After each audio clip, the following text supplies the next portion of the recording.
What to do when you are not understood. Hey, everybody, it's Diane here with our special guest, Christine McAlister from Kentucky. And she has had just the most amazing life and the ups and downs and the messiness of being a talented, amazing woman.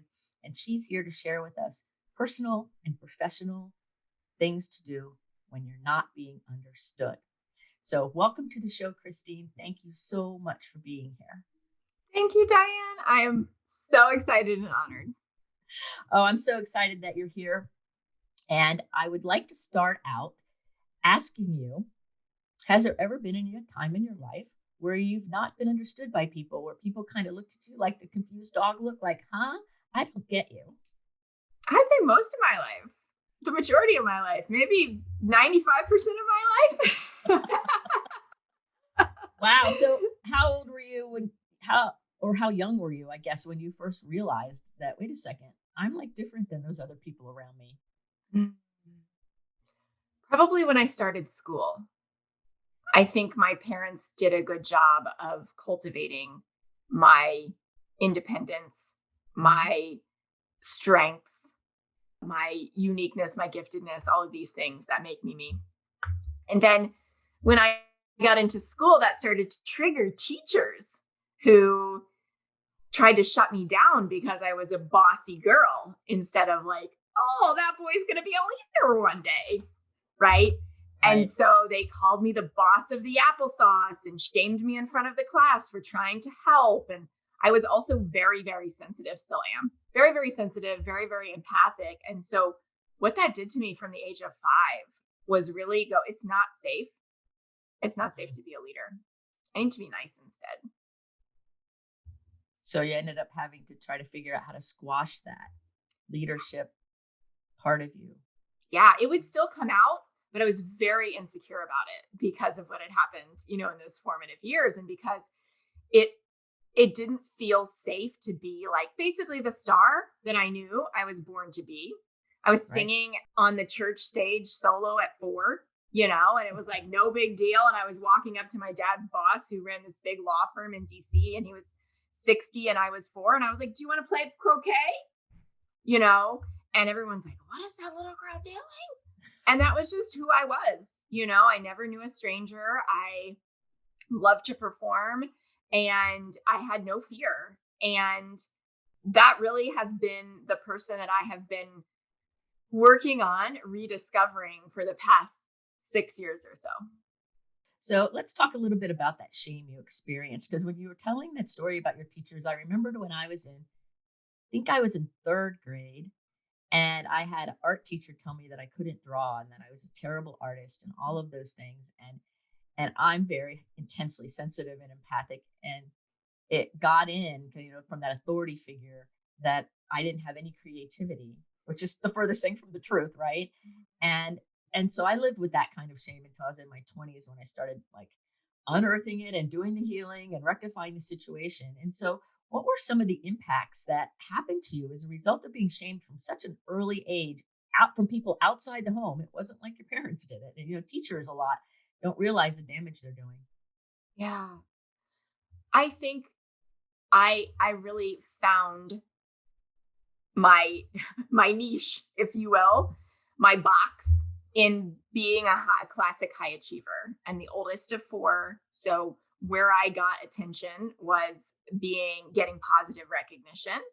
But then I also had shame about that because I felt bad what I become was a people pleaser because I needed to be nice to get the positive attention. And so I felt bad about all the achievements. So I would achieve and then I would hide it. I wouldn't recognize it. Even to this day, I still have a achievement amnesia where I'm like, did I really do all that cool stuff in my life and I'm still doing it? Like, it's like continually recognizing and allowing myself to recognize it and still instead of going, oh yeah, but let's get to the next thing.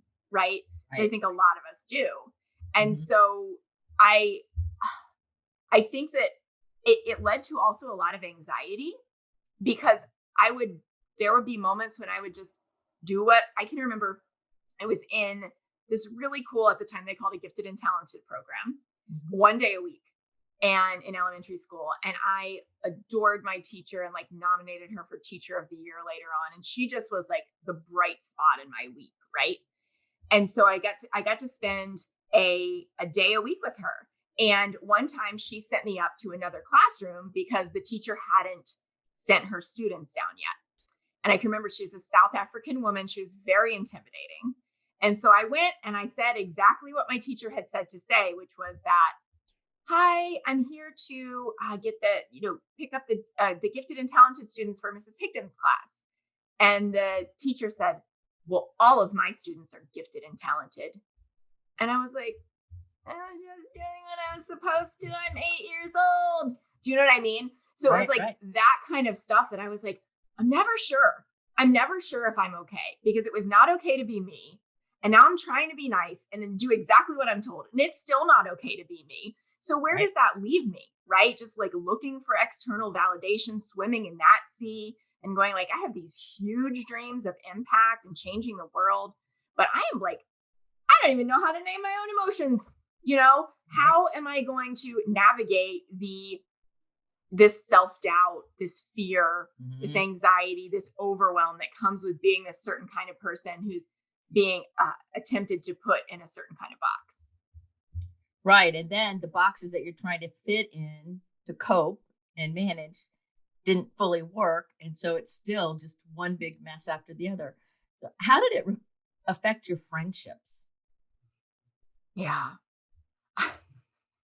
Probably really well summarized by one of my good guy friends in high school. I always had a lot of great guy friends and didn't really have boyfriends, which of course I wanted in high school. And I was looking around at all my girlfriends who were dating. I was like, what is it? And one of my friends said to me, like, talk about a backhanded compliment. He goes, Christine, you might not make a great girlfriend, but you're going to make a really great wife one day. And I was like, I don't really care about that right now. I'm 16, like, what is it? What's going on here? But I want to be your girlfriend.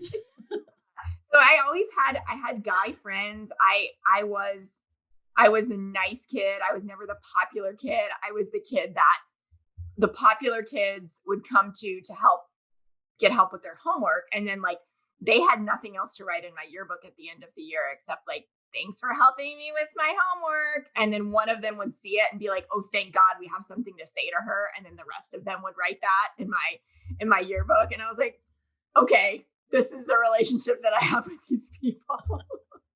Right. Oh my God, that's hilarious. You're bringing back so many flashbacks for me. It's not even funny. It's not even funny. I'm like, oh my God, I've heard the same comments before and I hadn't thought about them in years. I'm like, oh my God. So weird, right? High school is such a weird time for those of us who are like in that realm. And when you're in that different space of being really intense and really sensitive, which people call empath and all different kinds of things, but it's part of the gifted constellation. It's a whole different worldview. It's a whole different experience. And so as you developed and got older and got out of high school and kept on going with your life, how did the misunderstanding or the not being understood, did it shift or change as you got older? Did people start finally understanding you? Or what happened as you got older and kind of grew into yourself more, which you're still growing into yourself. And I think we all always are, but how did that start shifting? Like as you hit your like early 20s and started moving into being this really amazing, powerful woman that you are today? In my university years and in my 20s, I really just became a person who was good at helping other people shine.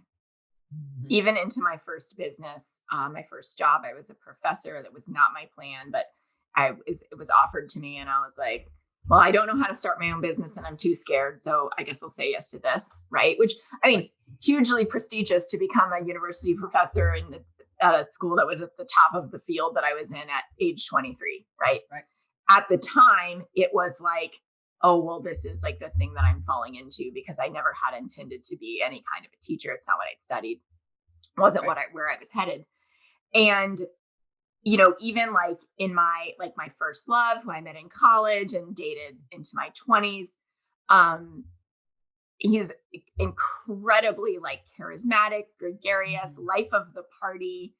And I told myself a story that like really and truly, like he taught me how to stop being so serious and have fun.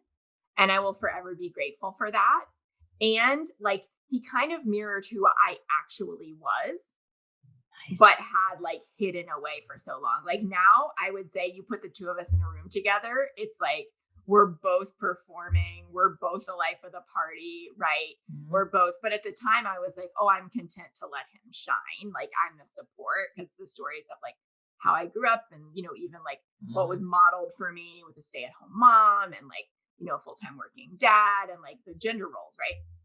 So I was like, okay, this is how this is going to be, right? I'm going to help him get famous in his field. He was my first client. He's the first person I helped quit a job well before I ever started my own business. I love it. I love it. Believed in him, right? More than I believed in myself. And so I think really throughout my 20s and even into my early 30s, it was just like, hey, play it safe, like in Mhm. incremental stages. Uh, and really knowing that I was meant for more, but feeling like very frustrated, uncertain, not seeing the path, not believing in myself, not being willing to really take the risks to to live that out and walk that out. So what happened? What happened that created the shift where you were willing to come out of that or able to come out of it really Yeah. and begin to start walking the path to reclaiming the real Christine that kept getting hidden and kept Mm. getting put away over all these years and what happened? Yeah. So it took a personal tragedy for me, Mhm. which is part of the reason why I do what I do, because I don't want other people to hit rock bottom in their lives. Although a lot of times that's what it takes, and that's okay. It's my story. So I was full term pregnant after a perfect pregnancy, expecting my first daughter. I had some infertility, some three early miscarriages, uh, but this was different, and that everything was textbook. And so I had I had like a Saturday and Sunday baby showers. Like family had driven in, friends had driven in, all these people were there. And we had gotten the car seat at the showers, put it in the car, and it was like, all right, Christine's hella pregnant. Like it's time for me to go put my swollen ankles up and wait for this baby because I am like, let's go, right? Nursery's done, everything's ready, bag is packed. And I went to my 37-week doctor appointment, and they said, there's no heartbeat. I'm sorry. Like your baby has passed away. Oh. I know. And I was like, that's not a thing that happens. Like that is like not even in the realm of like my understanding of like, Possibility even like right. right. I'd had Totally. miscarriages. Once you're past the first trimester, you're good to go. Right. That's what you're told. And so I was like, I've never heard of this happening. This is insane. And I was sent immediately to the hospital to be induced. Like it was this whirlwind of what? Like one day I am the girl, like, okay, welcome to first baby. Here's all the presents. The next day, it's like, now I'm the girl with a dead baby. And now I have to Oh. deliver her, and go through that trauma with like no prize at the end. Right. Right. And they're like, Right. I'm sitting there with a 9 months pregnant belly and they're handing me brochures on like, here's how to plan a funeral for your baby. And I'm like, what? Oh my God. Like, it was like, there are no words. Right. Mm-mm. No. And so I went through that trauma of like delivering her, meeting her and saying goodbye to her all in a matter of hours. And in the in what followed was like this weird permission and exploration that I had never been in before. I became like acutely aware that this was going to define me one way or another. Mm. Like I had always told myself this story that even though I had dealt with stuff like anxiety and depression and disordered eating, and like, I was like, you shouldn't deal with that stuff because your life's been good, Christine, right? Like you've been given so much, you had a great, family. And why do you struggle? Right. Right. So Right. didn't really feel like I had a very dramatic story at that point. And this was like, oh, this is the thing. Right. So what are my choices here? I could see two paths diverging in a wood, right?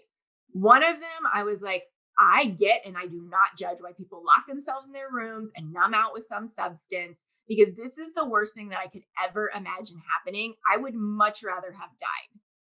Mhm. And I was like, I think that's what being a parent is, but that's my only experience of being a parent, because I literally am like at home and now I have an empty nursery, right? And so I was like, that's one way that this could go. Right. And I could see it, it's legit.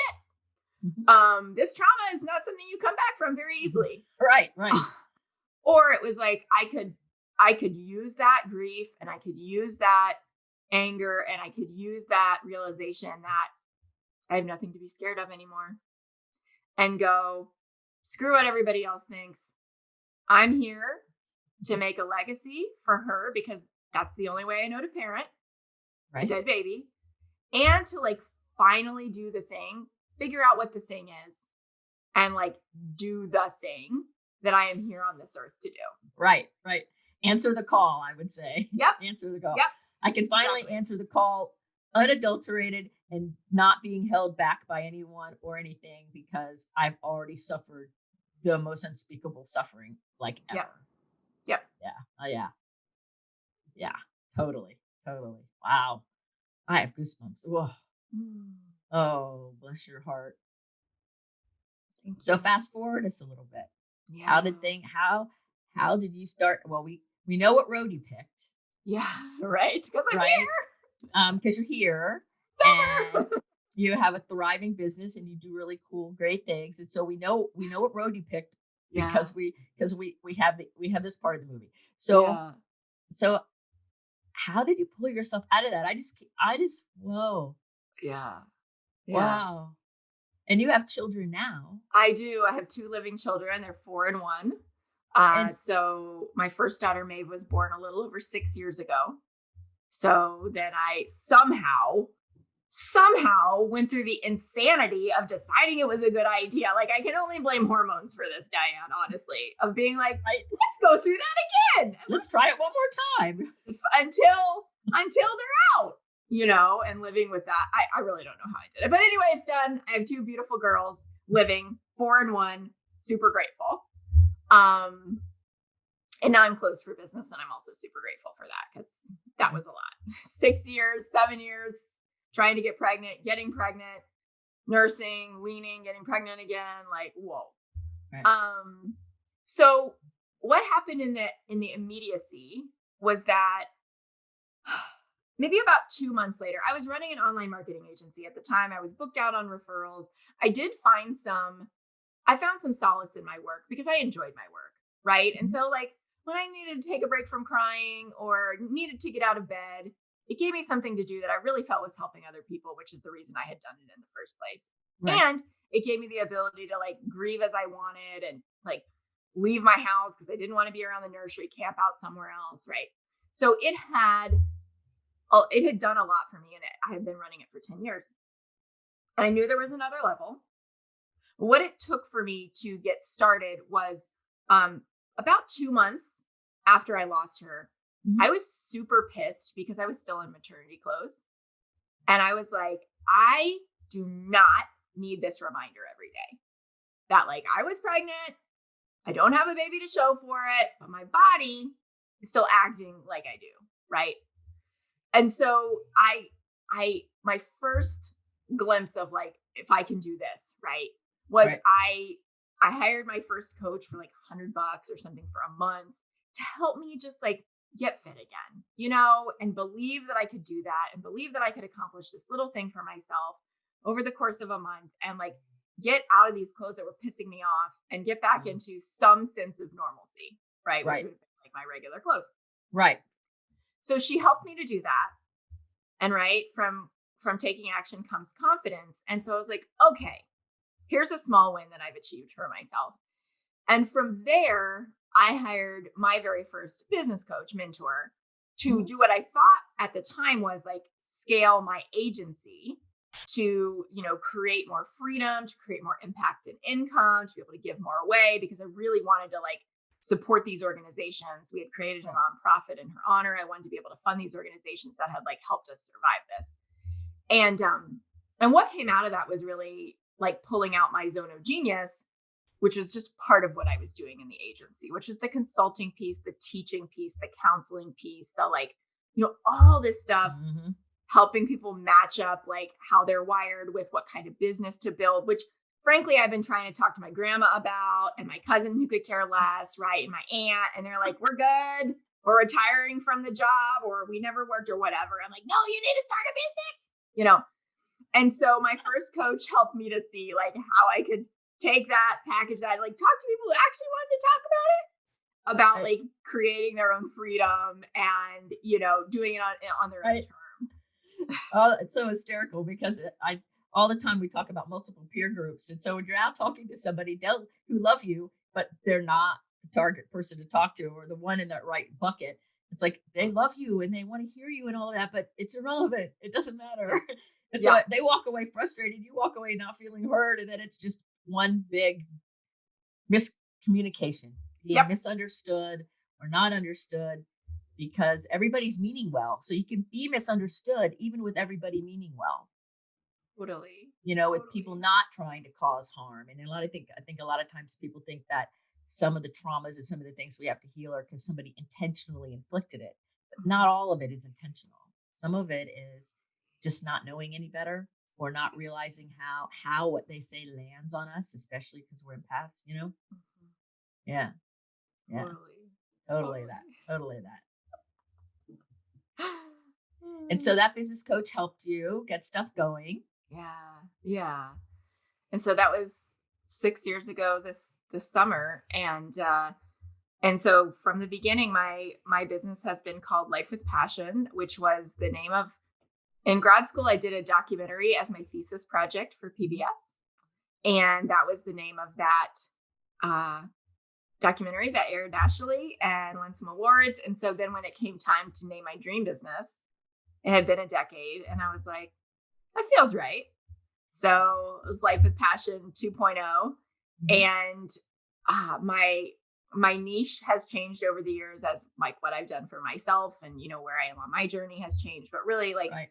the heart is just to serve people who want to be free, to serve people who want to have more impact and income. It's always high achievers because that's who I attract. It's usually very soulful, sensitive, empathic people also, right? And yeah, I mean, it's in honor of my daughter. And so it's like, there's never been oh, is this my life's work? It's like, yes, yeah, this is my life's work. Like, I'm doing this. This is the party that I'm having. Are you coming or not? Because this Right. is the row we're walking, right? Right. And Totally. Yeah. I love it. yeah, so here we are. So, what are some tips? Because I'm listening to you, and for all of those of you who are really digging what Christine's saying, like me, check out her bio and her links in the show notes and follow her because I've started following her podcast, which we're going to talk about in a minute, and her work because she inspires me. And so, hopefully, you're Same. getting as inspired as me. But I have a question about this that I'm certain you can answer listening to you. I'm thinking about the people who are the geeky, intelligent, smart, creative, Mhm. high achievers that are usually kind of outliers because they're really high achieving. And we're usually the firstborn. I fit that. I'm the firstborn and I'm Little Miss High Achiever. And I used my high achievement to cope with life until I could get somebody to understand me somewhere. And I was in my 20s. Mhm. So I totally, when you're telling that story, I'm like, yeah, okay, me too. So how do you take that person who is also intensely sensitive and empathic, and life lands on them in a totally different way? And there's those people that they're listening to us right now and they feel kind of stuck or they don't know what to do to get out of the rut, or they have a dream, they have a big life changing goal, and they look around and it's like, but nobody understands me. And that existential depression starts to weigh heavy. What do you want to say to that person? Yeah. Such a good question. I love it. My biggest lesson that keeps me coming back to possibility instead of overwhelm or freak out, which believe me, I hang out there. And like what keeps me getting back quicker and quicker Mhm. is reminding myself I always have a choice in every moment. And that might sound cheesy and you've probably heard it before. And like zoom out meta, it's like the same thing that I shared from when Maeve died. Like I had a choice, right? And in any moment and in every moment, we have a choice about the story we tell ourselves. We're the only creatures who get to create our own powerful meanings and associations, right? Right. Right. And because I think that I walked most of my life feeling stuck, feeling like I want this thing and I have no idea how to get it, and feeling like a victim, frankly. And I didn't know anything about mindset or how to practice that stuff. Is not how I was brought up. I was brought up very black and white, very conservative in the church. And I was listening to some of the like early books like Rich Dad Poor Dad and some of this stuff, like getting them from this was my personal development, getting them for free from the library on CD and driving around in my little Honda and being like, why isn't my life different?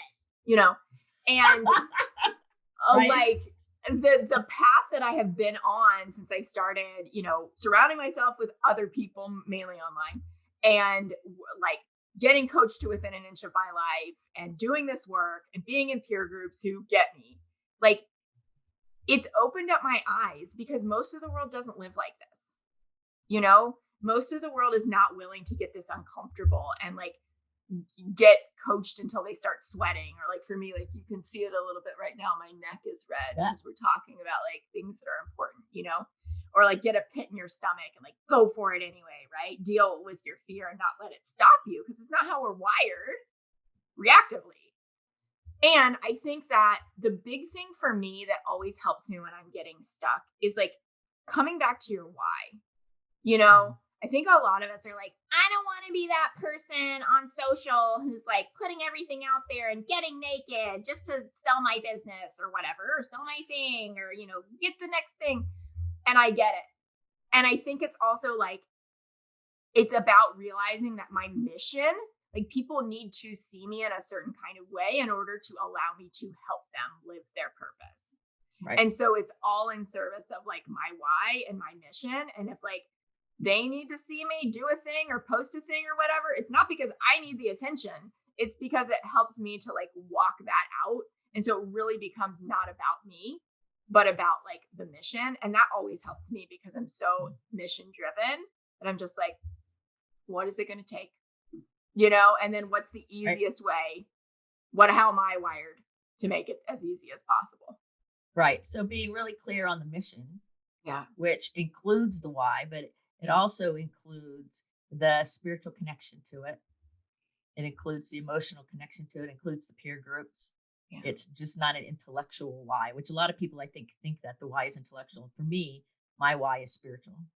It's like core, which is what it sounds like happens to you. It's like more of in our nature, and the intellect gets to be the supporting character to help bring it out. But that's not where it starts. And I think a lot of smart people, a lot of gifted people start in their head and they never let it get into their heart and their soul. And so when we start talking about why, they go in their head, but when we talk about why, we're in our gut and our soul. Yes. And our head is the supporting actor or actress, right? Yes. And that's a whole different reality. It is. One's a head with a body with a head that just does like a computer. And the other one is alive and animated and has momentum. And it's easy to get misunderstood. It's easy to not be understood when you have that level of intensity and passion, and life lands on you in such an intense kind of way, in a real kind of way where it's not just constructs. Yes. Yes. And to your point about the head being a supporting role, sometimes that role is in conflict with the lead role, right? Sometimes, like, I would say if you stay up in your head, then there's another part of your head that's like, no, it's not safe, right? Fight or flight or freeze, right? As opposed to like, I want this thing, that would be really cool. And then, your autonomic nervous system is like, no, that's not safe. That's not okay.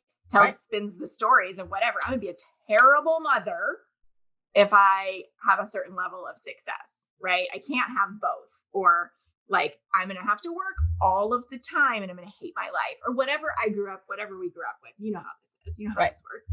And so if it only lives in my head, then that, 95% of the unconscious is designed to keep me, what I like to say is, to your brain, safe is same, even if it sucks. Right. Familiar pain. I call it familiar pain. We'll stay stuck right there because we know the rules, even if we don't want to be there. So if we don't let our heart and our spirit help kind of ignite the fire and let it emerge, we end up living a silent misery as a gifted, talented person who knows there could be so much more, which to me, that exquisite pain is second only to the pain you had to endure. Mm-hmm. Yeah. Really. Yeah. I feel it. And so we're both on a mission to help people not suffer. Yes. With that exquisite, unspoken misery. Yes. Like, you're meant for more. Right? Yeah. So when you know you're meant for more, and everywhere you turn, when I asked you about being misunderstood, you said 95% or so of your time. Mm-hmm. I agree. For me, I have the same reality. Mm-hmm. Some of the sentences you've said, I have said. So it's like, okay, we've had parallel lives and didn't know each other. Oh, sister. I know, didn't that? So, and so when I look forward, okay, so we're going to look forward into the future for a minute. You have these two beautiful daughters. You have a great, thriving, successful business because you're living in your authenticity and you're living in your integrity. And I believe that when we live in our integrity and we're authentic, that our success is assured. That it's not, am I going to be successful? It's how in my world. So, great. So in the business world, we're both women. Do you ever get misunderstood by other women? Yeah. Yeah. How about you? All the time. All the time. How about men? Do you relate better to men business-wise? That's an interesting question because in my marketing business, and like I shared with you in high school and college, like I got along very easily with men. Guys, made really easy friends, had great working relationships. When I got into this business, I told myself a story that I really wanted to help women get free and live, through their businesses. And I did. And I worked exclusively with women for about 5.5 years. And then honestly, like I joined a mastermind that was full of a lot of soulful men. And it caused me to confront my judgment, my story, that if I was going to work with men again, then I was going to, in this space, where we see the YouTube ads with the Lamborghinis and the bikinis and all this stuff. And I was like, ow, right? So I had this like binary judgment that if I was going to work with men, I was going to have to work with, bro culture and these jerks and these people who are super, toxic masculinity. Right. And then I met these other men and I saw it was possible. And I was like, oh, okay. That was just such a judgment on my part. I can choose to let it go. And, I think it was really hard for me in the beginning of my business because I was also basically rebuilding myself. Like the pre-Maeve Christine was gone. And I literally had family members say to me, like, we just want the old Christine back. And I was like, yeah, you do. You want the codependent person who carried this relationship and took care of you. Well, that person died. I'm like, lucky if I brush my hair. I can't take care of you in this moment anymore. And then I became unwilling to take care of them once I saw it for what it was. Right. Right. And so I redefined a ton of my relationships because I was a different person. And I think that really happened in terms of my network as well. I think a lot of people fell away as they saw me stand in my power. And I think that can be a lot more painful if you're choosing it rather than being like, oh no, like that person is ashes, this is the phoenix. It's really scary to be like, who am I going to lose from my tribe if I stand in my voice, use my voice in my power? And I feel that. And part of it is just like, I think I've grown to be a person that's like, I mean, it might have taken 6 years, but it's like, you have no idea. Like, that's okay. It's easy to say, must be nice. And you have no idea the depth of work that I've done on myself. Yeah, you know what? It is nice. And like, you can misunderstand me all that I want, but I'm like, I'm proud. And like, I know who I hold space for. And I know that people who are here to do the work are my people. And that if you're here to sit in victim mode, like, I hope seeing this, if it triggers you, I hope at one point it will be one step on your path to like hearing what you need to hear to get there. Right. Oh, that's so beautifully said. I have goosebumps. It's so true. It's so true. The depth of work that all of us do to get to where we are. I tell everybody all the time, and I think I even used to say this before I really got it completely, that your business, which I think of it as an entrepreneur business, but also our career, our life, can never outgrow our level of personal development and personal health, no matter what. And even if it's not just money related, right? So a lot of, not so great people can make a lot of money, but look at the rest of their lives. And there's all those pieces. Yeah. So it takes a lot of deep personal development. And I've had some men on my show. One of them in particular, who it was before it was on YouTube. He was so great. And he was an attorney. His name was Shalev Amar, and he's from California, and he's great. Maybe I'll have to post the link to his audio, because near the end of the show, he did this whole long thing about personal development and what he has done. He started listing things. He listed things I'd never heard of, and I've tried almost everything. And he really was passionate about, you can only be successful if you're working on yourself. And so the people who try to be successful or feel great vicariously miss it, and they end up feeling frustrated. So when you're listening to Christine and I talk about this, you got to do the work, and it's messy sometimes, and it's glorious sometimes, and it's all of these things sometimes. And we're here to do the work. And in that is the greatest gift of all, our freedom. Mic drop.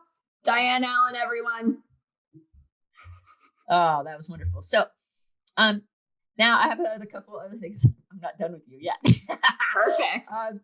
What is the most memorable food you've ever eaten? Can it be a drink? It can be anything.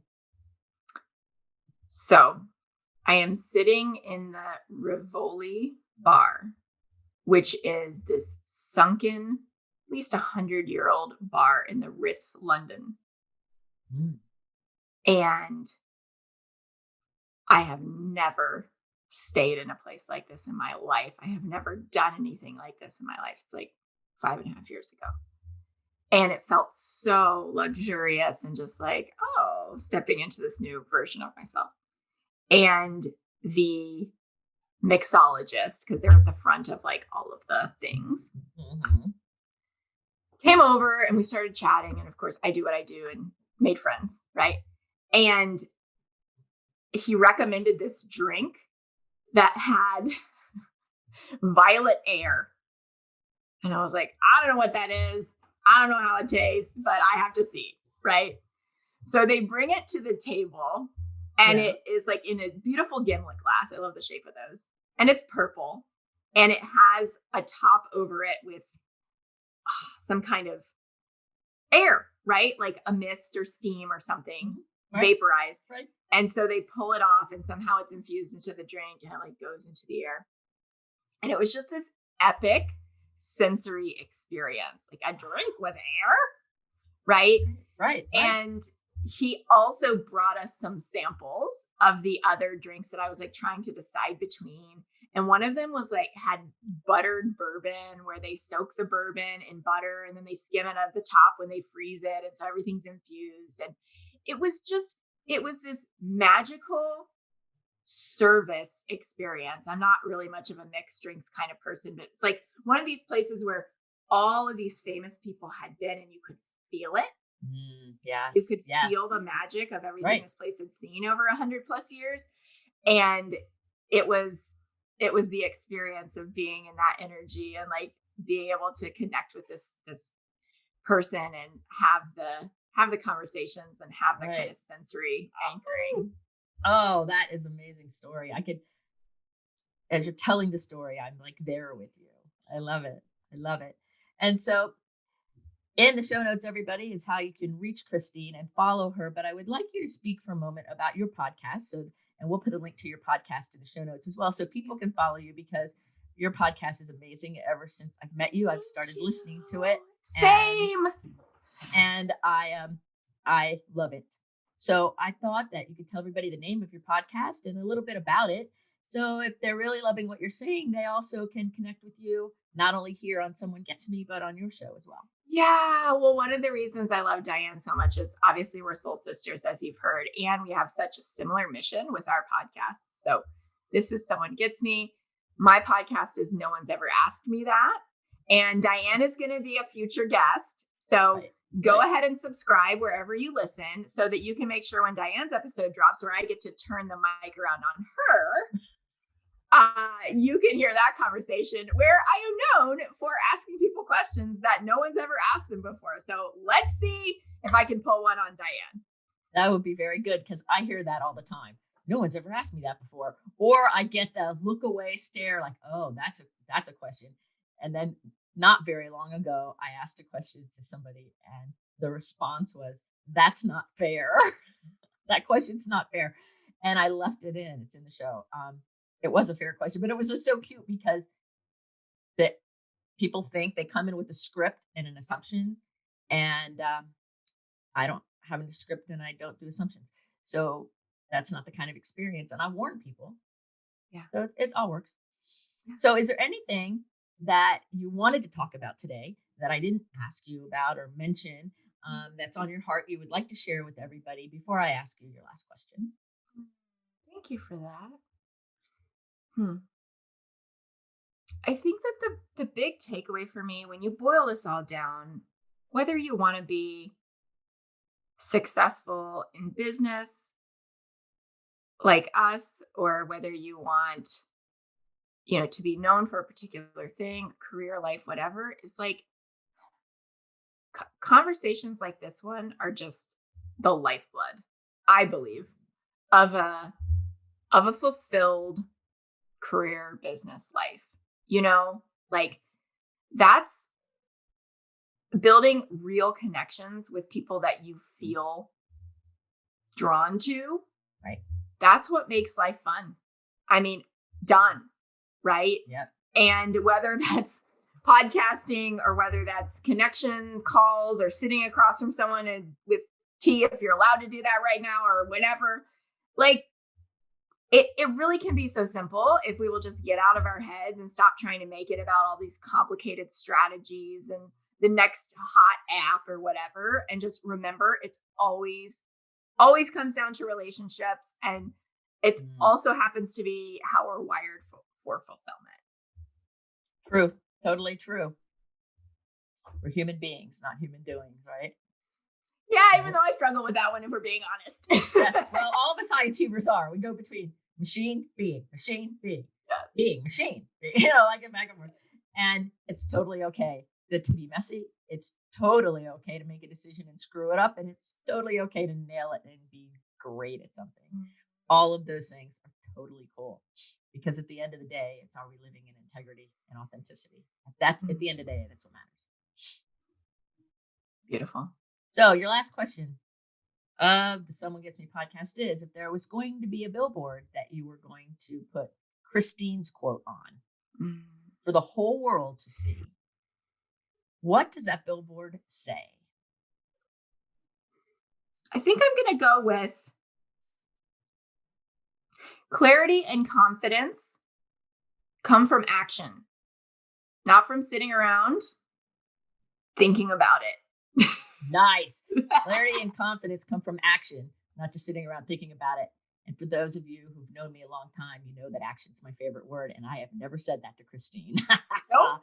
Oh, that's beautiful, beautiful. Thank you, Christine, for being on the show today and talking about how to deal with being misunderstood or not understood and what to do and to realize that you're perfect, whole, and complete exactly as you are.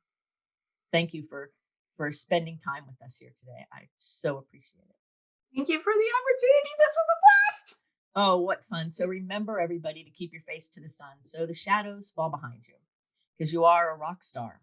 You're here on purpose with a purpose. So let's all go out there and let our light shine and speak up and take action because it's in that that great joy and fulfillment happen. To the next episode of Someone Gets Me. Be well.